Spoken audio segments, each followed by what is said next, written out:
Being fully dunce, as Winnie Anderson Brown argues in this podcast, is not to be taken lightly. It's one of those less than desirable cultural things, sayings, or even aspirations that pops up in the nation's face, that become acceptable, diminishes us, and that the education system has to deal with. This is the 89th episode of the Frankly Speaking Jamaica podcast. Thank you for joining us again. Please subscribe to this podcast if you haven't yet done so.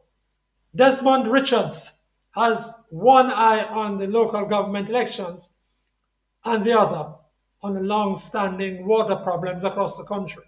Now, here's another problem that the country faces. It's staring us down this year and causing no end of distress in schools all over the country.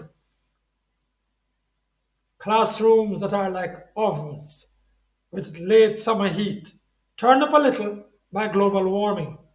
Some of these classrooms are constructed of prefab concrete in such a manner as to allow very little pass-through of air. Others have low concrete roof that punish in the early afternoon, and some are makeshift temporary structures of the wrong material that remain in place for years.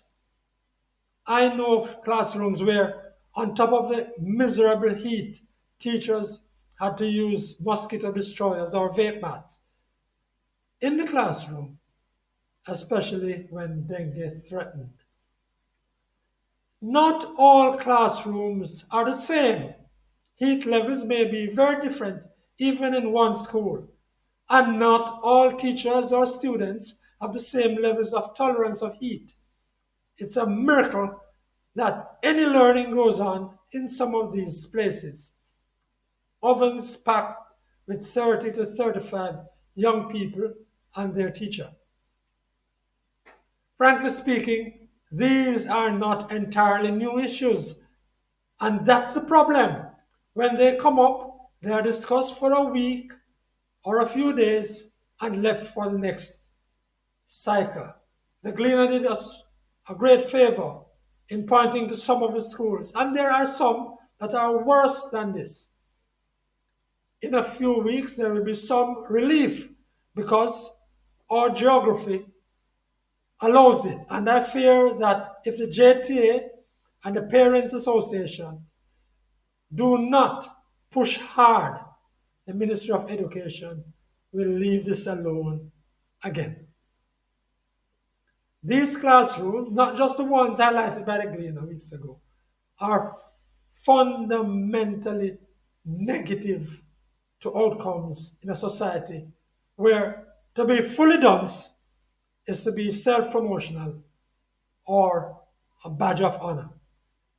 Frankly speaking, parents are getting the complaints, teachers getting the pushback from students who are exhausted after 30 minutes sitting in these classrooms.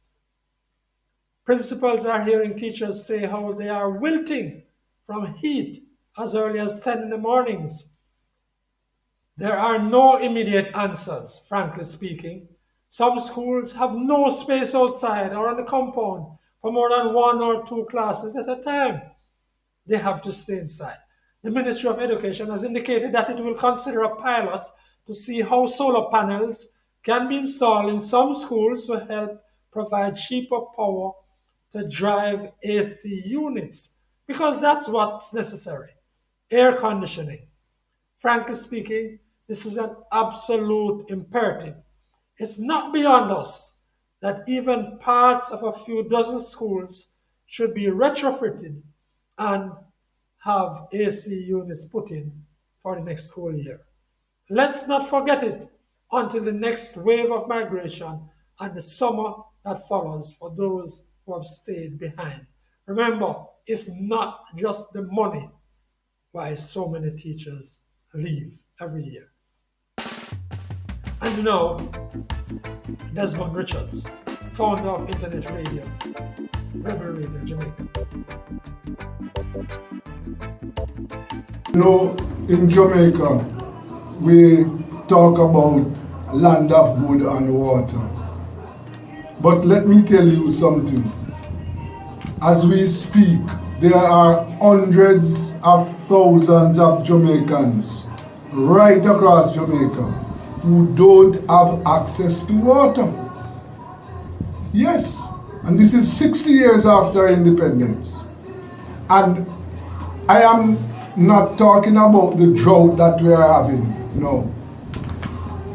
Drought, these people in St. Anne, all the parishes, when you speak to the people, they don't have water. They rely mostly on harvested water. So whenever it does not rain, whenever their drums go empty, they don't have water. In cases, people have to be walking for miles to carry a bucket of water. There are people in Jamaica who, if they want to have a bath, they have to have a bath in using a pan with water. That is the situation.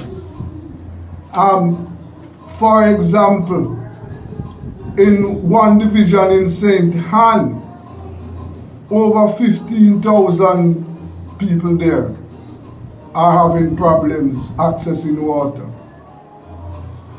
It is costing $35,000 to truck water, and the council provide them with $50,000 per month to pay for the cost of water. Now, we are approaching the local government elections, and I know the councillors are out there working, campaigning to ensure that they are returned to power. Now, from all indications, it appears as if thousands, many people who are without water today are going to continue facing that problem. So when we talk about developing Jamaica, when we talk about the economic growth that is taking place, let us remember that thousands of Jamaicans don't have access to water, are having problems getting water. This is something that the government must think about. And the opposition is planning to form the next government must also think about. This is a priority matter. That's Desmond Richards.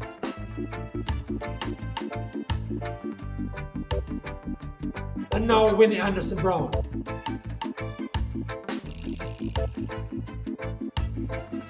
There was a time when I was too holy to know what was happening in the dance hall space.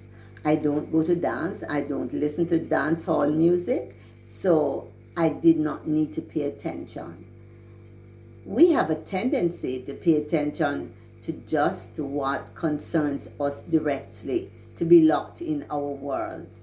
I had my wake-up call long ago. Have you ever listened to the lyrics or watched the video Dunce Check by Valiant? If you have not, then you really cannot understand the objection to Dunce. Fully Dunce is a culture.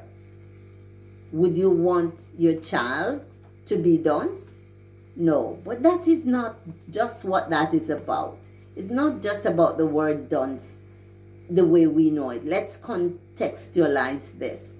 According to the police, the term was used by people who openly declared that they would use violence to deal with various issues because they did not have the ability to use reason to resolve their problems in other ways and were not interested in doing so. So it is not just an innocent little word on a bag. It is more than that. So unless and until you pay attention to the video, Dunce check, and understand this whole culture of being fully dunce, then it is not time to enter the discussion.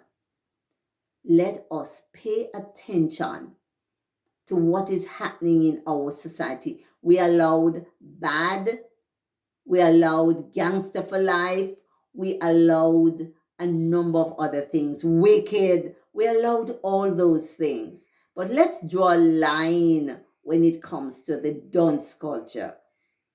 That's Winnie Anderson Brown, educator and health facilitator.